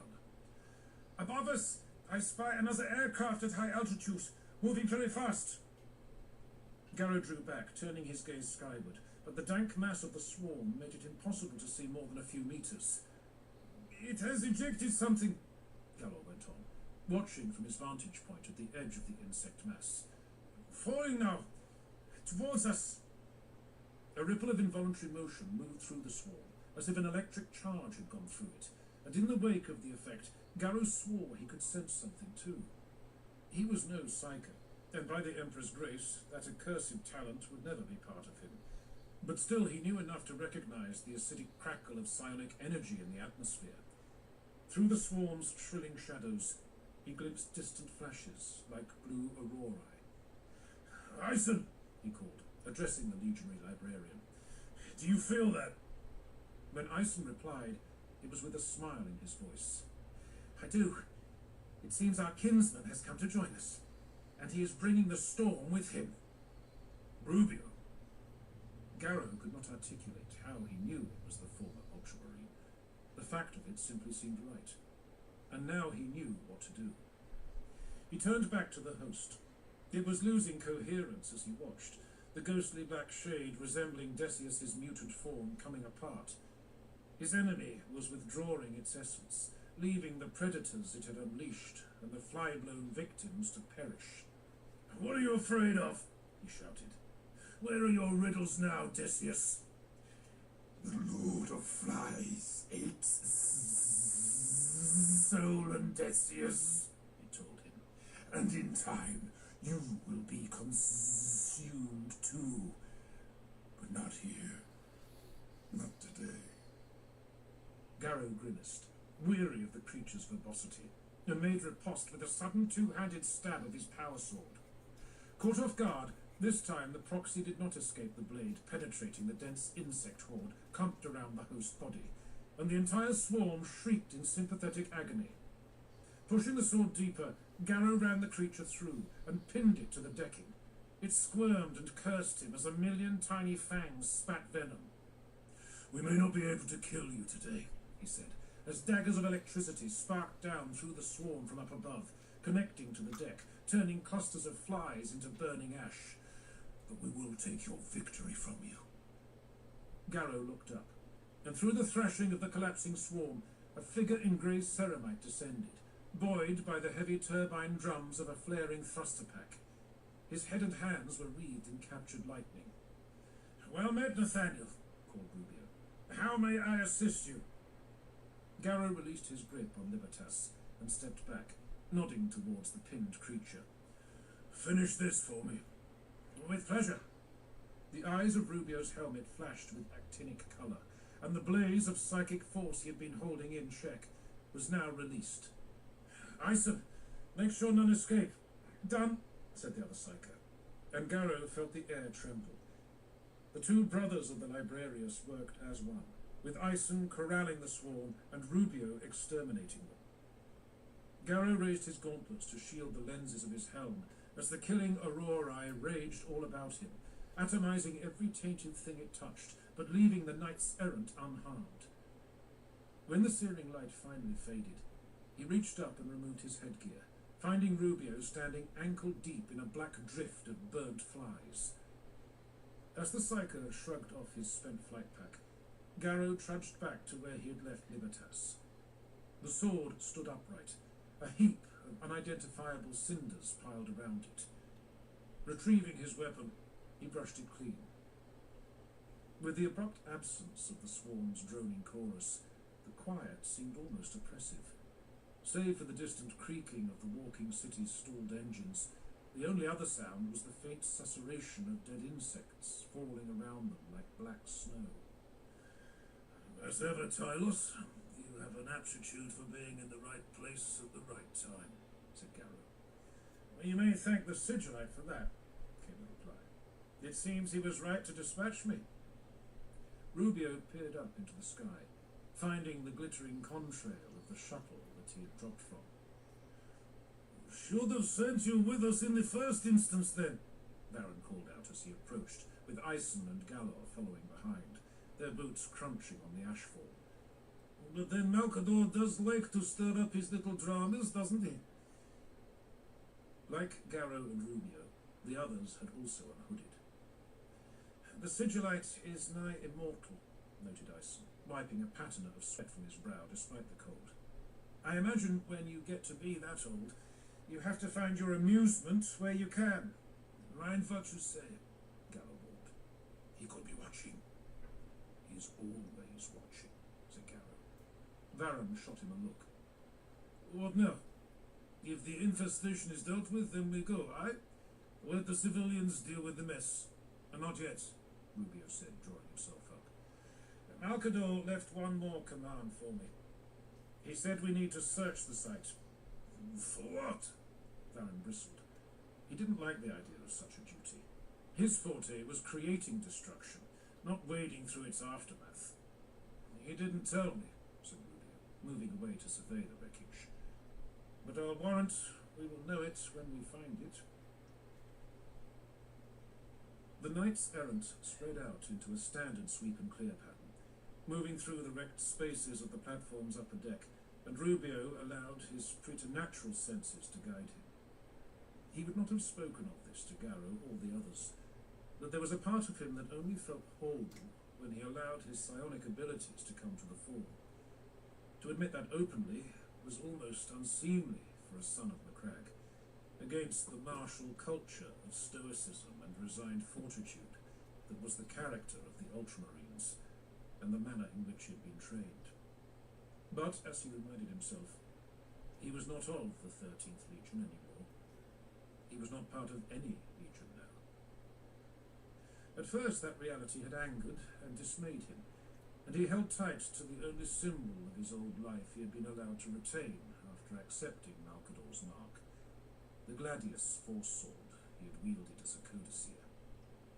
But slowly he had adapted, little by little coming to understand that his new role granted him a greater agency to fight in the Imperium's defence, a freedom, he realised, that he would never have known as an Ultramarine. Perhaps it had been his near miss with death aboard the Vengeful Spirit that had finally cemented that understanding. A possibility was forming in his thoughts. Soon the War Master's invasion would be at hand, and when that moment came, Malcador would need all his forces to defeat Horus Lupercal, and Tylos Rubio would be in the front rank among them. I wondered where you'd been. Garrow's voice interrupted his musings.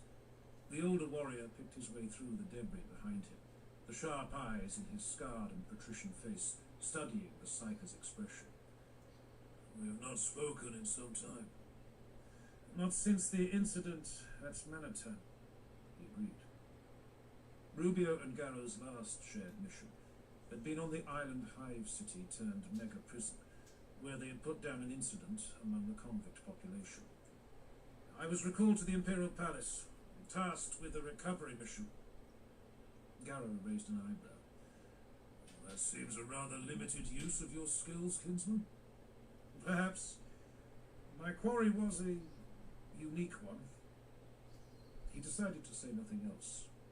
How would Garrow have reacted if he told him the truth? The man the Sigillites ordered Rubio to track down in the sinks of Old Albia had worn the colours of the Night Lords, revealing himself as a dream-eater of that turncoat legion's librarius. Garrow would want to know more, and he would press Rubio to answer questions that he himself had no answer to. The Night Lord had been delivered to Malcador's presence for judgment, as instructed, but he was not the only one. Rubio was aware of other new faces taking the storm-cloud grey of the Chosen's armour, warriors whose auras he did not recognise, and some that he did, as enemies rather than allies. He sighed. There are strange matters at hand, and I confess I have no measure to put to them. Garrow was perceptive, and he must have heard the reluctance in Rubio's voice.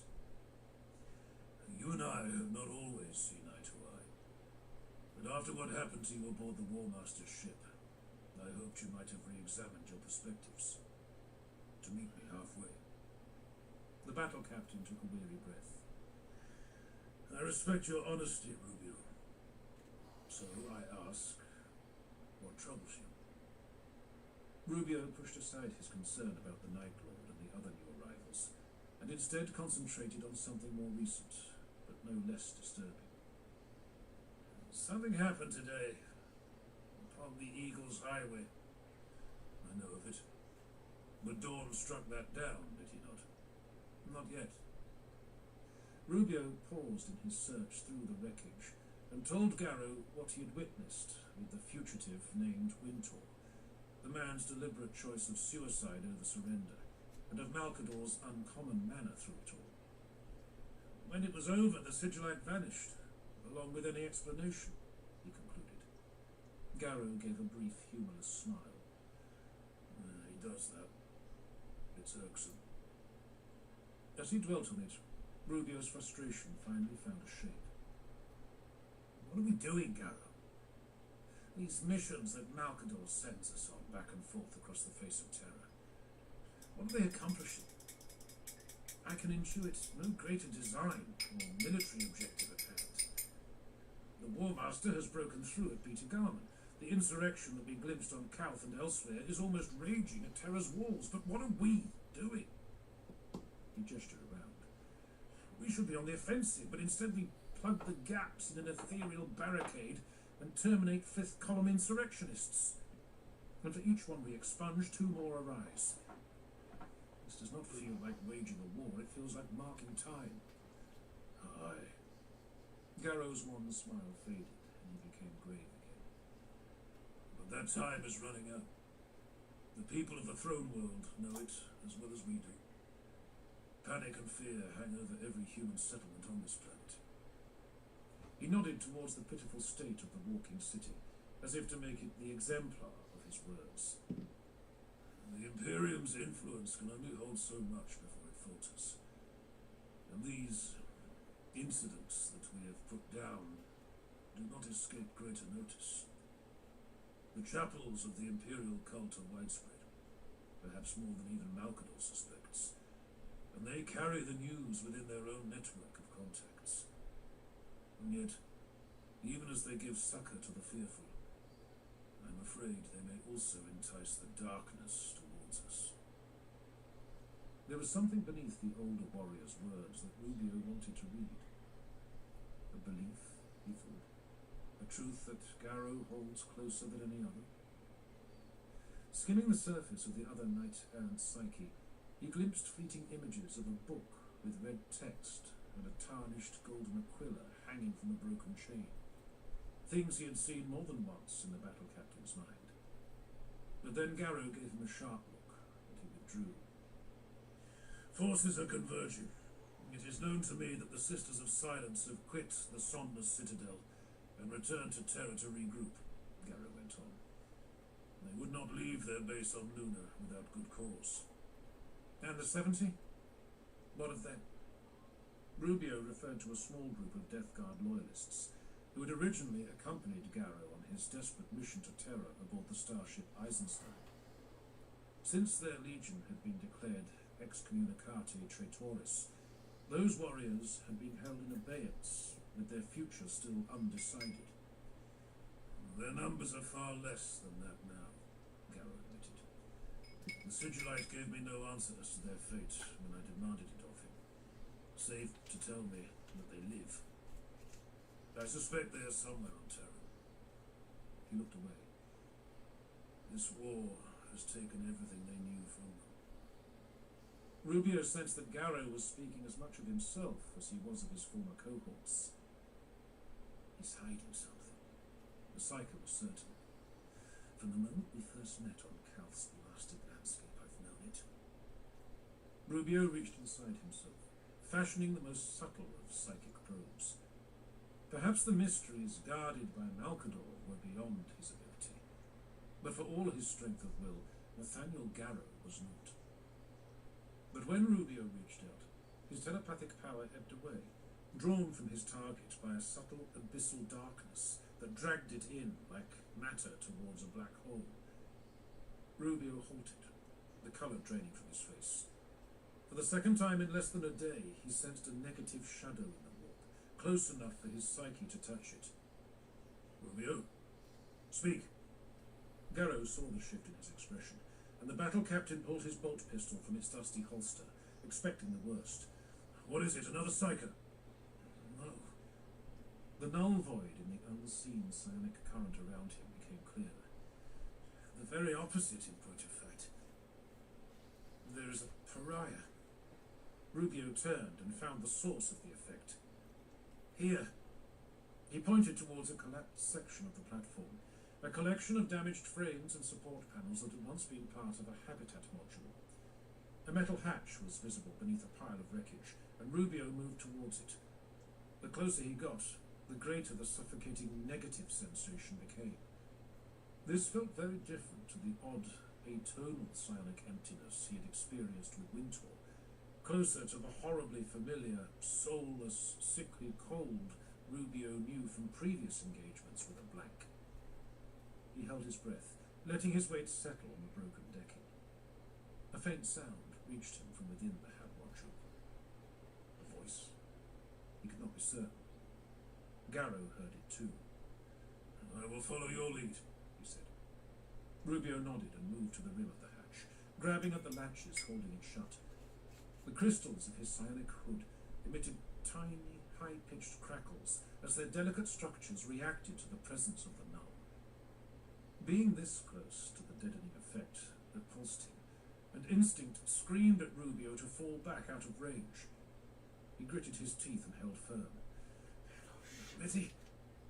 Gallo nodded, and Rubio gave the latches a savage twist, snapping both off with a squeak of breaking metal.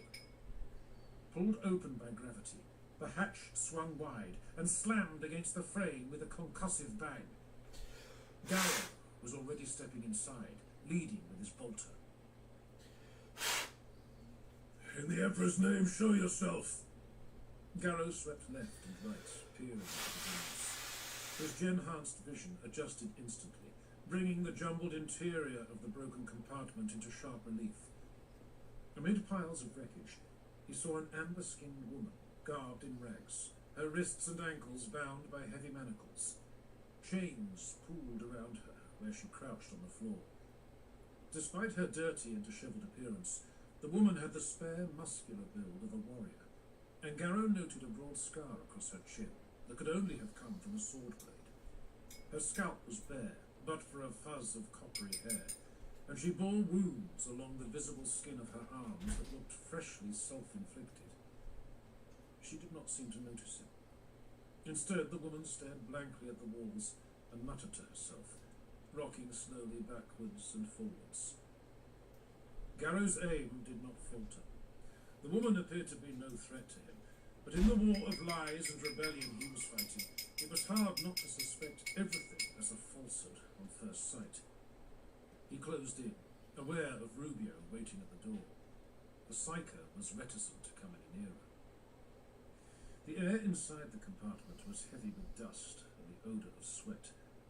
Garrow suspected that the woman had been a prisoner in here for some time. But for what reason, and to what end? Identify yourself, he said, taking care to measure his voice. What are you doing here? Still she ignored his presence. At length Garrow frowned and returned his pistol to its holster, dropping to one knee so that he could look the woman in the eye. He was close enough now to hear what she was saying. Schism. Broken. Sundered. They were the same words, repeating at the interval of every other breath she took. Schism. Broken. Sundered. I do not understand, he said, trying once more to engage her. Gently, Garrow reached out and touched her face, but she did not react. He saw something on her neck, the lines of raised scarification in a defined shape. Crimson eagle, wings spread and talons bared. The symbol was familiar to him, and suddenly things made sense. The woman was an untouchable, a psychic blank, but with a warrior's aspect to her. Carefully, Garrow reached up to her throat and opened the grimy tunic she wore to reveal the skin above her right collarbone. There, laser tattooed in stark black ink, was a string of numerals and text in High Gothic. A name, a rank, and a serial code. Melida Jidasian. Garrow read her name back to her, and there was the briefest of flickers in the woman's eyes. The moment passed, and she returned to her rhythm of repeated speech. He sighed and guided her to her feet, pausing only to snap off the chains holding her in place.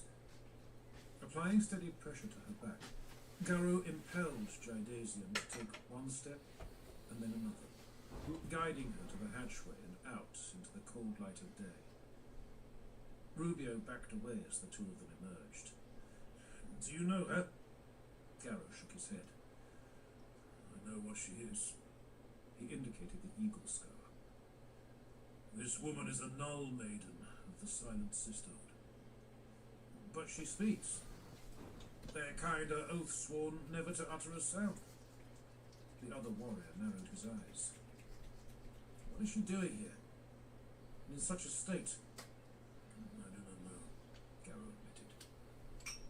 In their missions to hunt down the rogue psychers who threatened the safety of the Imperium, The Sisters of Silence rarely operated alone, with their preferred tactic being the deployment of a huntress team numbering 6 or more. But if there were more within the Walking City's environs, Rubio would doubtless have sensed them.